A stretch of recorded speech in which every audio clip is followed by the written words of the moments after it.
Lahore press club वालों अपने मैंबरां लई 3 रोज़ा मैडिकल कैंप का एहतमाम किया गया। कैंप दे विच 6 मूलक बीमारियां की तशखीस लई टैसट किए गए ते वैक्सीन भी दी गई। टैसट हो रहा है, शुगर का हो रहा है, उस तो बाद BS क्या कहना है CBC हो रही है, LFT हो रही है, हेपेटाइटिस C हो रही है, HIV हो रही है। उसके बाद की नाले CB का टैसट होंदा है। उस तो बाद इत्थे जिहड़ा ना डॉक्टर बैठे हैं मुख्तलिफ शोबे दे, स्किन दे, उस तो बाद डेंटल वगैरह जो भी है। कहते जे पता चल सकता भी कि किसी किस्म का हैपेटाइटिस B या C, HIV या मलेरिया तो नहीं है। ऐसे बहुत किस्म के केस नज़र आए हैं जिन्होंने कई बंद नहीं पता सी शुगर है या कोई हैपेटाइटिस B या C है। मोस्टली केसिस जोड़े HIV के भी निकलते हैं जोड़े कि उन्होंने पहले नहीं पता होंदा ते इत्थों इन्होंने पता चल जाता है। प्रेस क्लब की इंतजामिया वालों सहाफियां लई अजिहे कैंपों का मकसद उन्हां दी ओह खिदमत है जिहदी लोड़ हमेश महसूस की गई सी।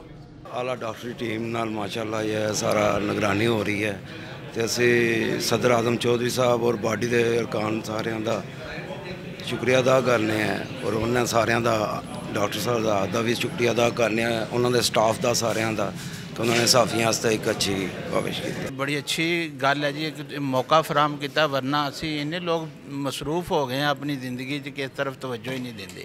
और जिहड़ा सेहत एक सब तो पहला साडा मसला होना चाहिए। यह बहुत अच्छी है और मेहरबानी है प्रेस क्लब के नाल हैल्थ डिपार्टमेंट दी जी। वो आए हैं एक जगह तो रजिस्ट्रेशन हुई है, उस तो बाद वेट होया है, एक बड़ा अच्छा मैनेज तरीके नाल हो रहा है और कोई किसी किस्म की प्रॉब्लम नहीं है। और उस तो बाद है कि कोई खर्चा भी नहीं है। सब तो पहले तो मैं प्रेस क्लब की इंतजामिया को एप्रीशिएट करना कि उन्होंने सहाफियों की बेहतरी वास्ते जी रिवायत कायम की सी, वो सिलसिला हुण तक चल रहा है। तो असी सारी सहाफी बरादरी यही उम्मीद कर रहे हैं कि सिलसिला इस तरह कैरी करेगा। तो जिस तरह भी उन्होंने पहले इकदाम किए, सहाफियों उन्होंने हकूक दिते, मैंबरशिप दी, उन्होंने प्लॉट वास्ते जी स्ट्रगल कर रहे हैं, वो भी सारी काबिल तहसीन है।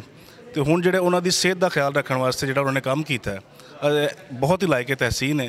तो साडी यही उम्मीद है कि मुस्तकबिल विच भी थोड़े थोड़े वक्फे नाल इत्थे कैंप का इनकाद होंदा रहेगा ताकि सहाफियों को जिहड़े तिब्बी हवाले नाल प्रॉब्लम्स ने उन्हां दा कोई प्रॉपर हल निकल सके। सहाफी कम्यूनिटी का आखना है कि लाहौर प्रेस क्लब उन्हां लई मुकद्दस इदारा तो है ही है, पर सहाफी क्यादत जिस तरह उहदे बुनियादी मसाइल का ख्याल रख रही है उन्हें अपने मैंबरां दे दिल जित लैणे। साडे सहाफी लीडरां वल्लों सहाफियां की बेहतरी वास्ते कीतियां जाने वालियां कई कोशिशों विचों यह भी एक कोशिश है जिहदे तो हर सहाफी इस्तेफादा कर रहा है। सानू उम्मीद है कि साडे सहाफी लीडर आने वाले दिनों में भी सहाफियां की बेहतरी वास्ते इस तरह दी कोशिशां जारी रखणगे। कैमरामैन ज़िशान भट्ट दे नाल असगर अली, भुलेखा TV, लाहौर।